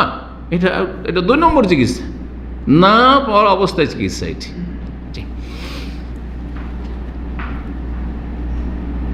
দ্বিতীয় কারণ বা দ্বিতীয় সমাধান, কারণটা চলে এসছে আগে, দ্বিতীয় কারণ একসাথে আমরা বলবো, কারণ এবং তার প্রতিকার। কারণ আলাদা আলাদা করবে, যথেষ্ট সময় লেগে যাবে। আর আজকে 5টি সমাধান বলবো, 5টি কারণও বলবো। কারণটা কি ছিল? সাবালক হয়েছে, সাবালিকা হয়েছে, আর বিয়ে শাদী হচ্ছে না, তাই না? বিয়ে শাদী করছে না বা বিয়ে শাদী হচ্ছে না, অনেক সময় হচ্ছে না। মেয়েদের ক্ষেত্রে বিশেষ করে বিয়ে শাদী অনেক সময় হচ্ছে না, ভালো ছেলেই আসে না, এমন ছেলে আসে না যে বিয়ে দেওয়া সম্ভব। শরীয়তের আলোকেও যদি দেখা যায় তো আজকাল ভালো ছেলে পাওয়া মুশকিল, ভালো মেয়ে পাওয়া মুশকিল। যদি মেয়ের ক্ষেত্রে, কারণ মেয়ে যেহেতু একজন পুরুষের অধীনে থাকবে, অনেকটা কন্ট্রোল করে নেওয়া যেতে পারে, বাঁকা কেউ আস্তে ধীরে ঠিক করে নিতে পারেন হয়তো। কিন্তু ছেলে যদি খারাপ হয়, একজন দিনদার মেয়ে তার কাছে গিয়ে কখনো তাকে ঠিক করতে পারবেন না, ইল্লা মাশাআল্লাহ, খুব কম। এটি বিরল বিষয়। কয়েক হাজারে একজন মহিলা তার স্বামীকে খারাপ ছিল ঠিক করে নিয়েছে, সেজন্য বলবেন যে একটা খারাপ ছেলের সাথে বিয়ে দিয়ে দেবে, যাও ঠিক করে নিবে না, অসম্ভব এটা কথা। কারণ পুরুষদের মধ্যে একটা কি আছে, না আমিত্ব আছে, আমি স্বামী, আমার পর কেন হুকুম চালাবে, আমাকে কেন বলবে যে নামাজ পড়তে চাও, আমাকে কেন বলবে যে তুমি ইসলাম চর্চা করো। মাশাআল্লাহ, খুব কম। সুতরাং অনেক ক্ষেত্রে দেখা যাচ্ছে যে মেয়ের জন্য ভালো পাত্র পাওয়া যাচ্ছে না, তখন কি করতে হবে? হ্যাঁ, বিয়ে করতে পারছেন না, তো মেয়েরাও রোজা রাখবে, শুধু ছেলেরা নয়, মেয়েরা কি করবে? সিয়াম পালন করবে। ছেলেরাও যেমন যুবক বিয়ে করতে পারছে না, সিয়াম পালন করবে, ওই রকম মেয়েদের যদি বিয়ে না হয় তাহলে বেশি বেশি সিয়াম রাখবে। শুরু করুক প্রথম সোমবার, বৃহস্পতিবার, সপ্তাহে 2 দিন। বিয়ে শাদী আসছে না, সারা জীবন যদি আল্লাহ তকদিরে নাই রাখে, এরকমই হয়, সারা জীবন এইভাবে আমি রোজা রেখে নিজেকে গুনাহ থেকে বাঁচাবো। দেখবেন লাআল্লাকুম তাত্তাকুন। সিয়ামে রোজার যে একটি ফায়দা, সেটা হচ্ছে সংযত জীবন গড়ে তোলা। তাকওয়া অর্জন করা মানে কি? পাপমুক্ত জীবন গড়ে উঠবে যদি আপনি বেশি বেশি সিয়াম পালন করেন। আল্লাহ রাব্বুল এই না উপকারিতা বলেছেন কোরআনে কারীমে সূরা বাকারায় রমজান মাসের সিয়াম সম্পর্কে। তাহলে সারা বছর বাকি যে 11 মাস রয়েছে, বেশি বেশি যদি নফল রোজা রাখেন তো অবশ্যই তাকওয়া অর্জন হবে, সে নর হোক আর নারী হোক। আর যখনই আল্লাহ ভীরুতা আসবে আর সংযত হওয়ার মতো ক্ষমতা, ইমানি ক্ষমতা তৈরি হবে, তখন পাপ থেকে বেঁচে থাকবে, পরকে থেকে বেঁচে থাকবে। ওই রকমই যেসব ভাইরা প্রবাসে আছেন, তাদের স্ত্রীরা দূরে আছেন, 1 বছর 2 বছর যেতে পারছেন না, আপনি এখানে বিয়ে করেছেন, ঠিক আছে, স্ত্রী আছে, কিন্তু সরাসরি শারীরিক সম্পর্ক সম্ভব হচ্ছে না। সুতরাং আপনিও কি করবেন? যেটি বিকল্প চিকিৎসা রয়েছে, বেশি বেশি সিয়াম পালন করে রোজা রাখবেন, আর আপনার স্ত্রীও বেশি বেশি নফল রোজাগুলি রাখবেন।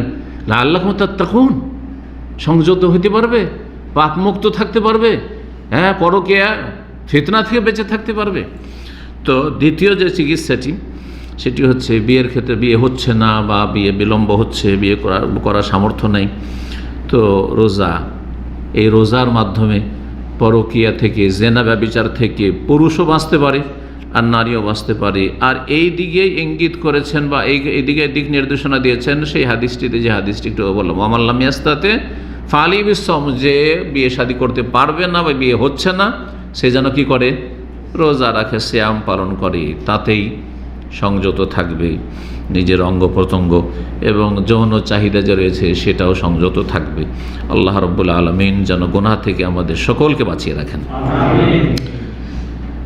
3 নম্বর পরকীয়ার কারণ, সেটা হচ্ছে এই দৃষ্টিশক্তি যে আল্লাহ নিয়ামত দিয়েছেন, সেটাকে গুনহার কাজে না নিয়ে যাও, এদিক সেদিক তাকানো, এটা হচ্ছে পরকীয়ার কারণ।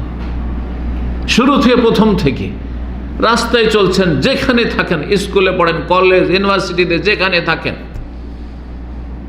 ভালো সমাজে থাকেন আর খারাপ সমাজে থাকেন, যেখানে থাকেন না কেন, নারীরা ডান দিক দিয়ে বাম দিক দিয়ে যাচ্ছে, আপনি দৃষ্টিকে যদি নিচে রাখেন তাহলে তো ফিতনা থেকে বেঁচে যাবেন। কিন্তু যদি এইরকম করেন, বাঁচতে পারবেন? খেক শিয়ালের মতো কে কোন দিক দিয়ে যাচ্ছে, কোনটা বেশি সুন্দরী, কোনটা কেমন, কোনটা লম্বা, কোনটা বেটে, কোনটা কার মেয়ে, কোনটা কার বোন গেল, তাকাচ্ছে। এই যে নজর, দৃষ্টির ফিতনা, এই দৃষ্টি একজন যুবক যুবতীর দিকে বা একজন পুরুষ নারীর দিকে তাকালে সাময়িক মনে হলো যে খুব ভালো লাগলো, কিন্তু তারপরে পুরোটাই হচ্ছে অশান্তি, পুরোটাই অশান্তি। কিন্তু যখনই আপনি বুঝতে পারলেন, সেটা এমনিতে বুঝতে পেরেছেন, নজর না পড়ে বুঝতে পেরেছেন যে আশেপাশে মহিলা এসে গেছে আর চেহারা খোলা আছে বা ফিতনার অঙ্গগুলি খোলা আছে, অথবা প্রথম নজর পড়েছেন, বিশেষ না প্রথম নজরের ক্ষেত্রে কি করেছেন, অনুমতি দিয়েছেন যে হঠাৎ করে, যেটা বলা হচ্ছে নজরুল ফাজা, আকস্মিক নজর পড়ে যাওয়া, হঠাৎ করে দৃষ্টি পড়ে গেল, হঠাৎ করে সামনে চলছেন, একটা মহিলা চলে এসছে, কারো বাড়িতে গেছেন, কারো বাসায় গেছেন, আর দেখছেন হঠাৎ করে একজন মহিলা সামনে পড়ে গেছে, বা আপনার বাড়িতে মহিলা মেহমান এসছে আর হঠাৎ করে সামনে পড়ে গেছে, সাথে সাথে যদি নজর নিচে করে নেন, এটা একটা অবস্থা। আর একটা অবস্থা হয়েছে, যখন সামনে পড়ে গেল তো একটু দেখেই নি, এই যে দেখেই নি, এটা মনে করলেন যে মনের আমার কি হলো, কুপ্রবৃত্তি যেটা আছে, মনের খারাপ চাহিদা, সেটা সাময়িক পূরণ হইল, কিন্তু তারপরে মানসিক অশান্তি, মানসিক শারীরিক অশান্তি ছাড়া কিছু নেই। কারণ এর বেশি কিছুই পেলেন না, শুধু তাকাতে থাকলেন আর কিছুই পেলেন না ফলাফল। গোনা বাড়ল, আর গোনা হইলে মানুষের জীবনে অশান্তি। আর এমনি তো একটা আকর্ষণীয় জিনিসের দিকে দেখলেন, কিন্তু সেটা হস্তগত হইল না, হাসিল করতে পারলেন না, যার ফলে অশান্তি ছাড়া কিছু নাই। এই জন্য নারীদের দিকে পুরুষ তাকালে, অথবা পুরুষ নারীর দিকে তাকালে, অথবা কোনো পুরুষ সুঠাম পুরুষের ছবির দিকে, ফটোর দিকে কোনো মেয়ে আজকাল সোশ্যাল মিডিয়াতে তাকাচ্ছে, এইরকমই কোনো মেয়েদের দিকে অনেকে আছেন ফেসবুকে, শুধু মেয়েদের ছবি তাকাচ্ছেন, শেষ পরিণাম যখন দেখাটা বন্ধ করে দিলেন, অশান্তি ছাড়া কিছুই পাবেন না। ভালো করে শুনে রাখেন, অশান্তি ছাড়া কিছুই পাবেন না। পক্ষান্তরে প্রথমখানেই যদি এটি স্টপ করে দেন যে আর আমি ব্যাস মহিলা সামনে পড়ে গেছে, তাকাবো না, একজন পুরুষ আছে, এটা আমার জন্য ফিতনার কারণ হইতে পারে, ওইদিকে আমি তাকাবো না, সাথে সাথে নজর নিচে করে, যেটা গজদুল বাসার, আল্লাহ কোরআনে কারিমে পুরুষকেও নির্দেশ দিয়েছে সূরা নূরে, এবং নারীকেও নির্দেশ দিয়েছে, কুল্লিল মুমিনিনা ইয়াগুদ্দু মিন আবসারিহিম, মুমিন পুরুষদেরকে বলো তারা যেন দৃষ্টি নামিয়ে রাখে, ওয়া কুল্লিল মুমিনাতি ইয়াগুদ্দুনা মিন আবসারিহিন্না, আর মুমিন নারীদেরকে, রমণীদেরকে বলো তারা যেন দৃষ্টিকে নামিয়ে রাখে। আল্লাহ নির্দেশ দিয়েছে। যদি নামিয়ে দেন, সাময়িক মনে হইলো যে একটু দেখতে তো মজা লাগতো, কার কে আছে ওইটা, আর কেমন দেখতে, ধরেন জানেন যে অমুকের ওয়াইফ আমাদের বাসাতে এসছে, মনে কর বাড়িতে এসছে, কিন্তু একটু কেমন মজা তো লাগতো, কিন্তু সাথে সাথে যখন দেখলেন না, পরে পুরোটাই শান্তি পাবেন যে আলহামদুলিল্লাহ আমার তাকওয়া বহাল আছে, এবং অন্তরে যে খারাপই হইতো, অন্তর নষ্ট হইতো, রোগা হয়ে যেত, রোগ থেকে আমার অন্তরটা মুক্ত থাকলো, কি কোন ফিতনা থেকে কোন ফিতনা হয়তো সেগুলো থেকে মুক্ত থাকলে, ইত্যাদি ইত্যাদি, পুরোটাই কিন্তু শান্তি, কারণ একই রাস্তা এটা, সুতরাং শান্তি। তো দৃষ্টি এদিক সেদিক দৌড়ানো হচ্ছে পরকীয়ার কারণ। যারাই পরকীয়ায় লিপ্ত হয়েছে, যারাই জেনা লিপ্ত হয়েছে, প্রথম কিন্তু চোখ খেয়ানত করেছে, চোখে পাপ করেছে, যেমনটা একটু বললাম, আর তারপরে তখন চোখ ওয়াহি করেছে অন্তরকে, যে দেখতে ভালো লেগেছে, এখন তোকে যা কিছু করার করতে হবে, তখন অন্তর মিসগাইড করেছে অঙ্গ প্রত্যঙ্গকে, আর যার ফলে সেখান থেকে প্রেম আলাপ, আর কত কি, আর অ্যাপয়েন্টমেন্ট, আর দেখা সাক্ষাৎ, আর আমোদ ফুর্তি, আর কত এই পাপের রাস্তায়, নোংরামির রাস্তায় অর্থ সম্পদ লুটিয়ে দেওয়া, ইত্যাদি ইত্যাদি। যারা এইসব ফিতনায় পড়ছে তাদের অবস্থা জানছেনই। তাহলে সমাধান কি? যেটা বললাম, গদ্দুল বাসার, চোখকে নিচে নামিয়ে রাখতে হবে সব জায়গায়, যেখানে থাকেন না কেন আপনি দৃষ্টিকে নামিয়ে রাখতে হবে। সূরা নূরের আয়াত নম্বর 30-31 আল্লাহ রাব্বুল আলামিন এই কথাগুলি বলেছেন, কুল্লিল মুমিনিনা ইয়াগুয্যু মিন আবসারিহিম ওয়া ইয়াহফাযু ফুরুজাহুম যালিকা আযকা লাহুম। এটা তাদের জন্য অতি পবিত্রতা। আল্লাহ বলেছেন চোখকে নিচে রাখা এটি হচ্ছে নর নারীর জন্য অতি পবিত্রতা, তাজকিয়া। অন্তর পাক থাকবে, সাফ থাকবে, পরিষ্কার পরিচ্ছন্ন থাকবে।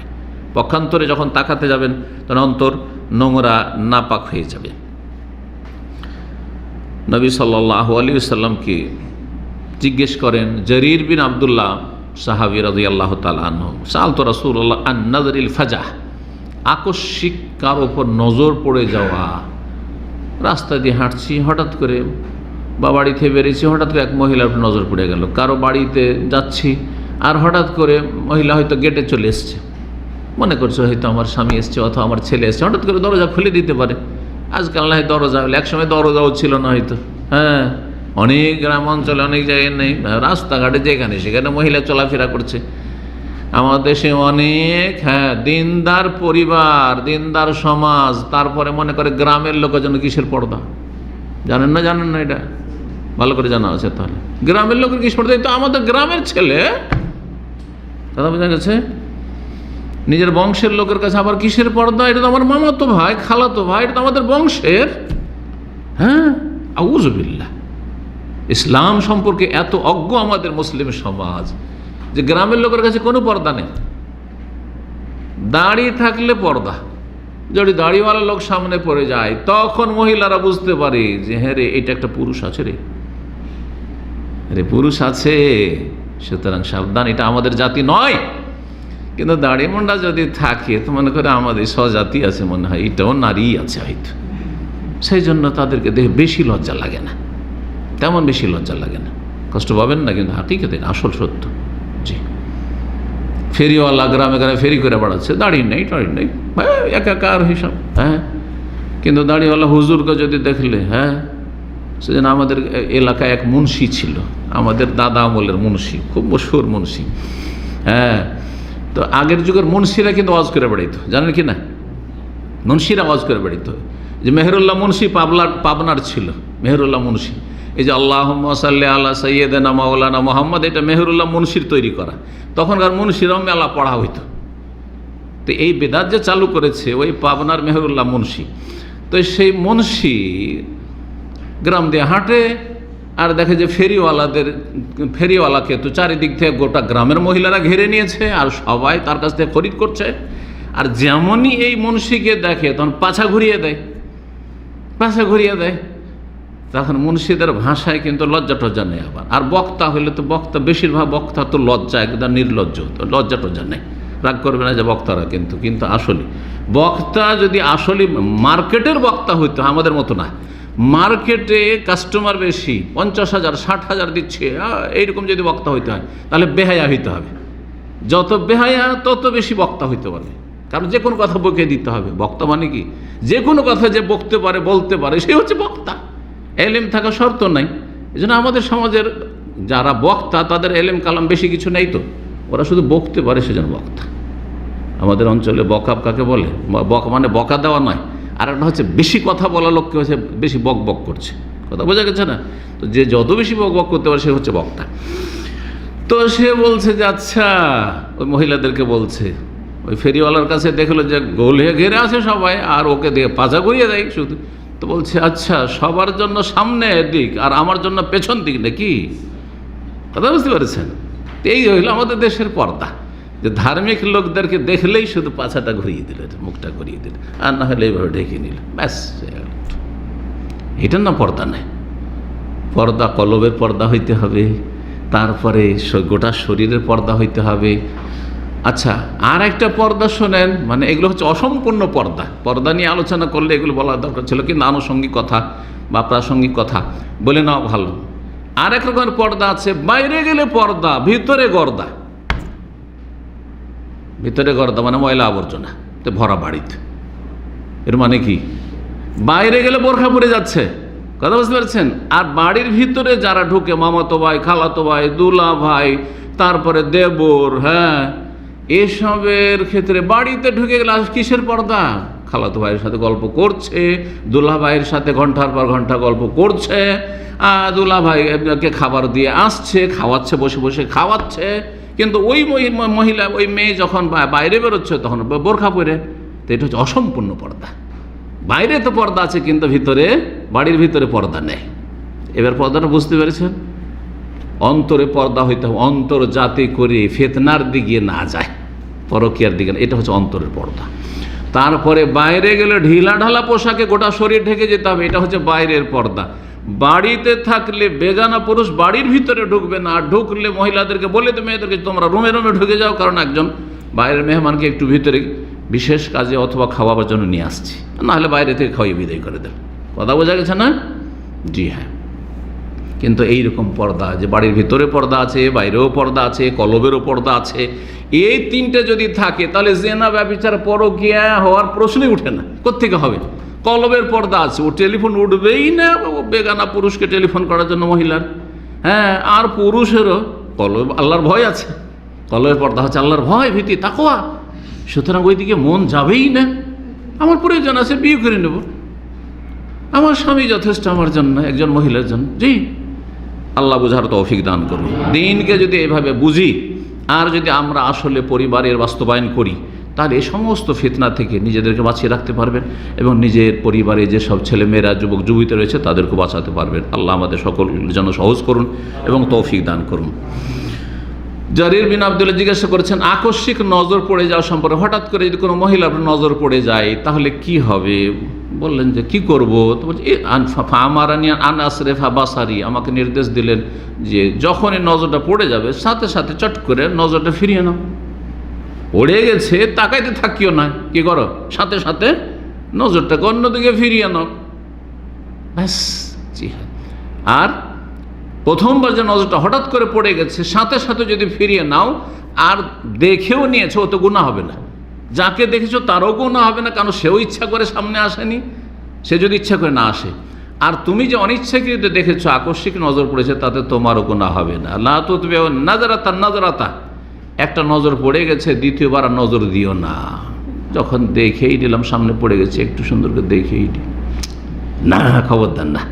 ফাইনালা কালুল্লা, প্রথমবার অনিচ্ছাকৃত যেটা নজর পড়েছিল ওইটা তো তোমার জন্য বৈধ ছিল, কারণ তো ওটা ইচ্ছা করে করনি। ওয়ালাইসাতুল আখিরা, দ্বিতীয়বার আর কোনো অবকাশ নেই, তোমার অনুমতি নেই। রাসূলুল্লাহ সাল্লাল্লাহু আলাইহি ওয়াসাল্লামের এই মর্মে এসব হাদিস রয়েছে। পুরুষের নজর নারীর ওপর আর নারীর নজর পুরুষের ওপর, এটি কেমন জানেন? এটি হচ্ছে ইবলিসের বিষাক্ত তীর। উলামায়ে কেরামগণ বলেছেন, সালাফগণ বলেছেন, এটি হচ্ছে সাহমন মিন সিহামে ইবলিস, ইবলিসের বিষাক্ত তীর।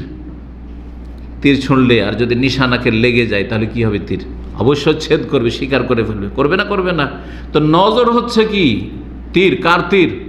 ইবলিস, শয়তানের তীর। আর শয়তানের তীর কি আর মিস করবে? শয়তানের তীর গেঁথে যাবে গিয়ে। এই নজর যেমনই দিবে একজন পুরুষ একজন নারীর ওপর, বা একজন নারী একজন পুরুষের ওপর, ওই নজর দিয়েছে। ওই দিক থেকেও, হ্যাঁ, নজর, খারাপ নজর, এই দিক থেকে নজর পড়েছে। পুরুষদের কিন্তু খারাপ আর ভালোর পার্থক্য নাই, কিন্তু এই কথাটা, পার্থক্যটা শুনেন, কারণ এগুলো ফিকহি মাসলা জানা জরুরি।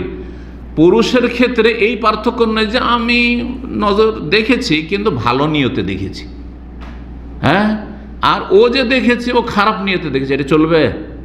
ভালো নিয়ত। কেউ যদি বলে যে আমি মেয়েটাকে দেখছিলাম কিন্তু দেখে আমার আপার মতো লাগছিল, জায়েজ নাকি? হ্যাঁ, দেখছিলাম একেবারে দেখতে ওই মহিলা না একেবারে আমার মায়ের মতো, আমার খালার মতো, জায়েজ? হারাম, হারাম। কথা বলছেন? কিন্তু মহিলাদের ক্ষেত্রে খারাপ নিয়তে যদি, অসৎ নিয়ত নিয়ে দেখে, বা বারবার করে একটা যুবককে দেখতে থাকে যেখানে ফিতনার আশঙ্কা রয়েছে, তখন হারাম। কিন্তু এমনি যদি অন্য কোনো কিছু তার লক্ষ্য উদ্দেশ্য থাকে, আর দেখাটা হচ্ছে দেখার মাধ্যমে সেই আসল লক্ষ্য উদ্দেশ্য হাসিল করা, তাহলে সেটা নাজায়েজ নয়। যেমন, হ্যাঁ, বাজারে কেনাকাটা করবে মহিলারা, জায়েজ কিনা? প্রয়োজনে জায়েজ, কিন্তু প্রয়োজনে মহিলারা যাবে কেনাকাটার জন্য, যদি স্বামী থাকে স্বামীর সাথে চেষ্টা করবে, কিন্তু প্রয়োজনে স্বামী নেই অথবা সামান্য কিছু, বেশি দূরেও না, নিরাপদ, একটু নিচে গেল কেনাকাটা করে চলে আসলো, সামান টামানের দিকে তাকায় না, হ্যাঁ দোকানদারের দিকে তাকাতে হয় না টাকা পয়সা দিতে গিয়ে, জায়েজ না জায়েজ নয়? জায়েজ, জায়েজ। কিন্তু খারাপ নিয়তে যদি তাকায়, মিষ্টি মিষ্টি কথা বলে আকর্ষণ, যাতে ডিসকাউন্ট করে, তখন হারাম, তখন হারাম। আচ্ছা, আলেমদের ওয়াজ বক্তব্য শুনছে, দিনই আলোচনা শুনছে ভিডিওতে অথবা সরাসরি, মহিলাদের জন্য শোনা জায়েজ নয়? অবশ্যই জায়েজ। কেন জায়েজ? কারণ এখানে উদ্দেশ্য কিন্তু তাকানোর, উদ্দেশ্য হচ্ছে আলোচনাটা শোনা, আর ওটা হচ্ছে দ্বিতীয় স্তরে, যে আলোচনা শোনার কারণে তার ভিডিওর দিকে তাকাতে হচ্ছে, কথা বোঝা গেছে না? বা তার দিকে তাকাতে হচ্ছে, বক্তাকে সরাসরি স্টেজ থেকে, যেমন জলসা হচ্ছে, মাহফিল হচ্ছে, আর সরাসরি দেখতে পাচ্ছে মহিলারা, হয়তো মহিলা সেকশন থেকে, বা শিক্ষককে দেখতে পাচ্ছে কিন্তু পর্দা করে আছে, বোরকা পরে আছে, অথবা পর্দার আড়াল থেকে কিন্তু গ্লাস দিয়ে দেখতে পাচ্ছে পুরুষ শিক্ষককে, অসুবিধা নেই। কারণ উদ্দেশ্য হচ্ছে শিক্ষা নেওয়া, উদ্দেশ্য সেই শিক্ষকের দিকে বা ওস্তাদের দিকে বা বক্তার দিকে তাকানো নয়। তো মহিলাদের ক্ষেত্রে এই ছাড় আছে, কিন্তু পুরুষদের ক্ষেত্রে এই ছাড় নেই, কথা বুঝছেন না? দলিল, মা আয়েশা রাদিয়াল্লাহু তাআলা আনহাকে নবী সাল্লাল্লাহু আলাইহি ওয়াসাল্লাম খেলা দেখিয়েছেন, হাবাসীদের খেলা চলছিল, তো খেলা দেখছেন আর লোক এরা খেলছে, হ্যাঁ বর্ষা নিয়ে সব খেলছে, শুধু খেলার অস্ত্রগুলোর দিকে দেখছিলেন না, ওই লোকগুলোর দিকেও তাকাচ্ছিলেন, লোকগুলোকে দেখছিলেন, অথচ এটা কোনো দিনই আলোচনা ছিল না। তাহলে খেলা দেখায় যদি মহিলাদের জন্য জায়েজ হয়, এইরকম সীমিত, মানে এই ঘন্টার পর ঘন্টা এক দেশ থেকে আর এক দেশে, আর গেল ফিল্ডে যেখানে হই হই করছে আর বেহায়াপিপর্তা নোংরামি, আর সেখানে গিয়ে স্টেডিয়ামে গিয়ে খেলা দেখছে, সেটা বলবো না, সেটা বলবো না মহিলাদেরকে যেতে, কিন্তু সীমিত আকারে ধরেন বাড়ির পাশেই ধরেন কোনো একটা খেলা চলছে, আর ওপর থেকে সে দেখতে পাচ্ছে যে এখানে একটা কাবাডি খেলা চলছে অথবা কোনো খেলা চলছে, দেখছে সেখানে ফুটবল ভলিবল চলছে, দেখছে, জায়েজ আছে, জায়েজ আছে। তো এই ছিল এই বিষয়টি। দৃষ্টিকে নত রাখতে হবে, দৃষ্টি এদিক সেদিক দেওয়া, বিশেষ করে পুরুষের নারীর ওপর আর নারীর পুরুষের ওপর, এটি হচ্ছে ইবলিস শয়তানের তীর। এই তীর দিয়ে শিকারী শিকার করে, ইবলিস কি করে? শিকারী শিকার করে, আর শিকারী শিকার করে হচ্ছে পরকিয়া ফিতনা, পরকিয়ার ফিতনা, জেনার ফিতনা, অশ্লীলতার ফিতনা। সালাফে সালেহীন এই ব্যাপারে কঠোর অবস্থান নিতেন এবং কোন রকম এদিক সেদিক কোনো ছেলের কোনো পুরুষের নারীর দিকে তাকাবার কোনো রকমের অবকাশ দিতেন না। একবার আব্দুল্লাহ বিন মাসউদ রাদিয়াল্লাহু তাআলা আনহু এক রোগীর বাড়িতে গেছেন তার দেখাশোনার জন্য, খোঁজ খবর নেওয়ার জন্য, ইয়াদাতুল মারিজের জন্য। তার সাথে আরও বেশ কিছু লোকেরা গেছেন, যাচ্ছেন কুফায়, বড় সাহাবী, বিখ্যাত সাহাবী, তার অনেক ছাত্র, সাথে আরও কিছু লোক গেছে। ওই বাড়িতে একজন মহিলা আছে, রোগী দেখতে গেছে, আর মহিলা বাড়িতে আছে। তো লোকেরা ওই মহিলা, সুন্দরী মহিলা ছিল, এদিকে রোগী দেখতে গেছে, দেখতে গিয়ে মহিলার দিকে তাকাতে শুরু করেছে, মহিলার দিকে কিছু লোক তাকাতে শুরু করেছে, একজন লোক তাকাতে শুরু করেছে, রাজুল মিনাল কওম। তখন আব্দুল্লাহ রাদিয়াল্লাহু তাআলা আব্দুল্লাহ মাসউদ বলছেন যে এই লোকটি যে ওই মহিলার দিকে তাকাচ্ছিল, ওর চোখটাকে ফুঁড়ে দাওনি কেন? চোখটাকে ছিদ্র কেন করে দাওনি? একটা চোখে কানা কেন করে দিল না তার? যে এটা হচ্ছে শরীয়তের হুকুম। আরেকটি হাদিস রয়েছে, নবী সাল্লাল্লাহু আলাইহি ওয়াসাল্লাম, কেউ কাউকে যদি দেখেন যে আপনার বাড়ি ছিদ্র দিয়ে তাকাচ্ছে, এরকম করে আপনার দিকে তাকাচ্ছে, আর যদি ওই সময় ছিদ্র করে দেন তো কোনো লাগবে, দিয়াত লাগবে না, কোনো ক্ষতিপূরণ লাগবে না, জি। তাহলে কত বড় অপরাধ করেছে আপনি সাগীরা, মানে কিন্তু অপরাধ এতটা করেছে যে একটা চোখ গেল কিন্তু কিছু লাগবে না, অথচ একটা চোখের মূল্য হচ্ছে 50টি উট। দুটো চোখকেও যদি কারো অন্ধ করে দেয়, নষ্ট করে দেয়, তাহলে 100 উট দিতে হবে, একটা জীবনের সমান। এটা হচ্ছে শরীয়তের ফিকহি মাসলা, হাদিস দ্বারা প্রমাণিত যে একজনকে হত্যা করলে কতটা উট লাগে? 100 উটের দিয়াত লাগে। আর দুটো চোখ যদি কারো অন্ধ করে নষ্ট করে দেয়, 100 উট লাগবে। ঠিক, একটা চোখ নষ্ট করে দিবে কেন? কারো বাড়ির দিকে তাকাচ্ছিল, কোনো মহিলার দিকে এরকম করে তাকাচ্ছিল কেন?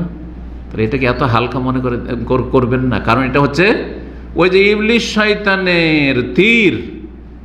হ্যাঁ, এই তীর দিয়ে আপনি শিকার করতে চান, ওই মেয়েকে শিকার করতে চান, আজকে ওইদিকে দেখে এমন পাগলের পাগল হয়ে যাবেন যে ওর পিছনে পড়ে যাবেন। কেমন করে একে স্বীকার করা যায়? কারণ শয়তান আপনাকে স্বীকার করে নিয়েছে এই তীর দিয়ে, আপনার নজরের মধ্যে। আল্লাহ হেফাজত করুন। 4 নম্বর কারণ পরকীয়ার, তা হচ্ছে বেগানা নারীর সাথে নির্জনতা অবলম্বন করা। বেগানা নারীর সাথে নির্জনে অবস্থান করা, সে সরাসরি হোক অথবা সোশ্যাল মিডিয়াতে হোক। সোশ্যাল মিডিয়ার যুগে এটা এখানে অ্যাড করতে হবে, ভালো করে শুনে রাখেন। অনেকে কিন্তু জীবনও কাছে থেকে ওই পুরুষকে দেখেনি, দূর থেকে দেখছে, বা ওই মেয়েকে দেখেনি, কিন্তু কোথায় সে মেয়ে এখান থেকে অস্ট্রেলিয়ায় থাকে, কোথায় থাকে সে আপনার আমেরিকা কানাডায় থাকে, ওর ফিতনায় পড়ে গেছে। মেয়ে এমন ফিতনা পড়েছে সেখান থেকে উঠে চলে এসছে। বাংলাদেশ আজকাল দেখছেন না, এটা ফ্যাশন হয়ে গেছে যেন সোশ্যাল মিডিয়াতে, যে অমুক দেশ থেকে এক নারী উঠে চলে এসছে, অমুক দেশের এক নারী উঠে চলে এসছে, অমুক দেশে এক নারী উঠে চলে এসছে। কীভাবে? সরাসরি কোনো রকমের হাত দিয়ে স্বীকার করতে পেরেছে? হাতের নাগালে ছিল না? হাতের নাগালে ছিল না, কিন্তু ওই যে সোশ্যাল মিডিয়ায় ওই যে হাতের মোবাইলে ওখানেই ছিল। কথা বলছেন, এইখান থেকে ফিতনা শুরু হয়ে গেছে। আর এইভাবে পরকীয়াতে আর জেনা ব্যভিচারে আর নোংরামিতে লিপ্ত হয়েছে। তো নির্জনতা অবলম্বন করা, সেই নির্জনতা যেমনটা বললাম যে কোনো জায়গায় নির্জনতা হইতে পারে। ডাক্তারের কাছে আজকাল অনেক মহিলারা পুরুষ ডাক্তার কাছে চিকিৎসা করতে একাই গিয়ে হাজির, বুঝছেন না? না, মোটেই না, মোটেই না, জায়েজ নয়। যদি দেখেন যে আমার কোনো পুরুষ নাই, তাহলে 2-3 জন যান, 2-3 জন মহিলা যান। তারপরে আমি একা ঢুকবো না, 2 জন বসুন। জি, এই অধিকারও নেই সেই কোনো হাসপাতালের অথবা কোনো ক্লিনিকের, যে না শুধু রুগী এখানে ঢুকবে আর অন্য কেউ ঢুকতে পারবে না, আর একজন পুরুষ ডাক্তার। প্রথম কথা, পুরুষ ডাক্তার কাছে কোনো মহিলা চিকিৎসা করতে যাবেন, এটি হারাম। যদি বিকল্প ব্যবস্থা থাকে, আছে অলরেডি মহিলা চিকিৎসক, তারপরে আপনি পুরুষের কাছে যাচ্ছেন, জায়েজই নাই। যদি মহিলা চিকিৎসক না পান, মহিলা চিকিৎসা মুসলিম পেলেন না, তো অমুসলিম হইলে একটা মুসলিম পুরুষ ডাক্তার আছে আর একটা অমুসলিম মহিলা ডাক্তার আছে। কার কাছে চিকিৎসা করাবেন? অমুসলিম মহিলা ডাক্তার কাছে চিকিৎসা করাবেন, শরীয়তুল মাসলা। সেটাও নাই, তখন কি করবেন? পুরুষ ডাক্তার কাছে যাবেন। এমন একটা রোগ, যেই রোগের চিকিৎসার জন্য কোনো মহিলা ডাক্তার পাচ্ছি না, তখন যাবেন। আল্লাহ বুঝার তৌফিক দান করেন, আমলের তৌফিক দান করেন। নির্জনতা, বিভিন্ন ক্ষেত্রে নির্জনতা। আজকাল টিউশনের নামে যারা শয়তানি করে, বিদায় করে দিল একজনের সাথে, ওকে তোমার পড়া বাকি আছে, এইভাবে নোংরামি করছে। নির্জনতা। স্বামীর বন্ধু জানে যে আমার স্বামীর বন্ধু, স্বামী নেই বাড়িতে, প্রবাসে আছে। অধিকাংশ প্রবাসীদের স্ত্রীদের সমস্যার ক্ষেত্রে কিন্তু এটা কাজ করছে। আপনার বন্ধু, নাহলে আপনার ঘনিষ্ঠ ব্যক্তি, সে আপনার ফুফাতো ভাই হোক, মামাতো ভাই হোক, আপনার পাশের বাড়ির ছেলে হোক, আর সে আপনার বাড়িতে যে কোনো সময় ঢুকতে পারে, এইরকম পরিবেশ আপনি আগে থেকে তৈরি করে গেছেন। আপনি তৈরি করে গেছেন যে আপনি থাকতে সাথে করে নিয়ে ঢুকেছেন, আর আপনার স্ত্রীকে বলছে এই পানি নিয়ে এসো, এই চা নিয়ে এসে দাও, এই একটু কিছু নিয়ে আসো। এগুলো করেছেন, এই নোংরামিগুলো আপনি করেছেন। তারপরে আপনার স্ত্রীর চরিত্র আপনি নষ্ট করেছেন, আর পরকে লিপ্ত করেছেন। জি, ইল্লা মাশাআল্লাহ, এই সমস্ত ত্রুটি থেকে মুক্ত আর আপনার স্ত্রী খারাপ হয়ে গেছে, এটা আপনি হাজার একটা খুঁজে পাবেন না। আপনি যত পরকীয়া হচ্ছে এর পিছনে কারণে বেশ কিছু পরকীয়ার ঘটনা এবং মাসলা সমস্যা আমার কাছে এসেছে। সবগুলিতে দেখেছি যে বন্ধু সে সাথে করে নিয়ে যেত, আর ওর বাড়িতে বসে বসে খেত, আর তারপরেও তো এদিকে খাচ্ছে কিন্তু ওইদিকে তাকাচ্ছে ওর স্ত্রীর দিকে, আর ওখান থেকে এই কাজ হয়েছে। তো নন মাহরামের সাথে নির্জনতা কোনো মেয়ের, এটি হচ্ছে বড় ফিতনা, পরকীয়া ফিতনার কারণ। আর এর সমাধান হচ্ছে যে কোথাও নির্জনতার কোনো সুযোগ দেবেন না। কখনো একজন পুরুষ একজন নারীর সাথে কখনো নির্জনতা অবলম্বন করবে না। সোশ্যাল মিডিয়া নির্জনতা কেমন? আপনার রুমে কেউ নেই, আর আপনি মোবাইলে চ্যাট করছেন, চ্যাটিং, অনেক সময় ছবি দেখা না, কিন্তু চ্যাটিং চলছে। প্রথম দিকে ছবি টবি দেখা দেখি হয় না, কিন্তু কি কয় চ্যাটিং চলছে। এই চ্যাটিং করতে করতে কলবটা এমনভাবে সেদিকে ঝাঁপ দিয়েছে যে আর কলবটাকে ফিরিয়ে নিয়ে আসতে পারলেন না, বা ওই মেয়ের কলবটা, হৃদয়টা এমন আপনার দিকে ঝাঁপিয়ে পড়েছে যে আপনাকে ছাড়া আর কিছু বুঝে না, সে আপনাকে ছাড়া বাঁচতে পারবে না, এতটুকু হয়ে গেছে। কিছুদিন পরে ছবি পাঠাপাঠি হইল, আর তারপরে ছবি পাঠাতে একটু হালকা বিষয় হলো, তারপরে ভিডিও কল শুরু হয়ে গেলো। মাশাআল্লাহ, পরেশগার, দাড়িওয়ালা, দিন চর্চা, আর এদিকে ভিডিও কলে কথা বলে। একজন এরকম ভিডিও কলে কথা বলছে, তখন ওকে কেউ বলেছে, তুমি যে এরকম ভিডিও কলে একটা বেগানা মহিলার সাথে কথা বলছো, তো এটা কি জায়েজ? বলছে, বিয়ে করার নিয়ত হলে অসুবিধা নেই। আউযুবিল্লাহ, দিন চর্চা করার লোকের রিপোর্ট বলছি যে বিয়ে করার নিয়ত আমি ভিডিও কল করছি, হারাম, গুনাহ করেছেন আপনি। আর মনে রাখবেন যে আপনি যদি এইরকম হন, তো আপনার নসলে, প্রজন্মে এইরকম আল্লাহ রাব্বুল আলামিন বালা মুসিবত দেবেন। ভালো করে শুনে রাখেন কথাটি। যেই ব্যক্তি নিজে খারাপ হবে, এটা হচ্ছে প্রতিশোধ। আল্লাহ প্রতিশোধ নেবেন, হয় তার স্ত্রী খারাপ হয়ে যাবে, সে যেহেতু খারাপ, আর না হলে তার মেয়ে খারাপ হয়ে যাবে, তার মা বোনের মাধ্যমে আল্লাহ রাব্বুল আলামিন প্রতিশোধ নেবেন। কারো মা বোনের ইজ্জত নষ্ট করবেন, তখন আপনার মা বোনের অথবা আপনার স্ত্রীর, আপনার মেয়ের ইজ্জত নষ্ট হবে। জি, এটা হচ্ছে দাইন। ওলামারা বলছে এটা হচ্ছে ঋণ। টাকা কাউকে ধার দিলে কি করতে হয়? পরিশোধ করতে হয়। ঠিক তেমনি ঋণ, আপনি কারো ইজ্জত নষ্ট করেছেন, এটা ঋণ আছে, আপনার ইজ্জত নষ্ট হবে। সেটা যেভাবে হোক না কেন, আপনার আপনজনের ইজ্জত নষ্টের মাধ্যমে আপনার ইজ্জত নষ্ট হবে। আল্লাহ রাব্বানা বুঝার এবং ফিরে আসার তৌফিক দান করুন, এসব ফিতনা থেকে বেঁচে থাকার তৌফিক দান করুন। নবী সাল্লাল্লাহু আলাইহি ওয়াসাল্লাম সতর্ক সাবধান করে, লা ইয়াখলুওয়ান্না রাজুলুন বিইমরাতিন, কোনো মহিলা যেন কোনো পুরুষের সাথে নির্জনতা অবলম্বন না করে।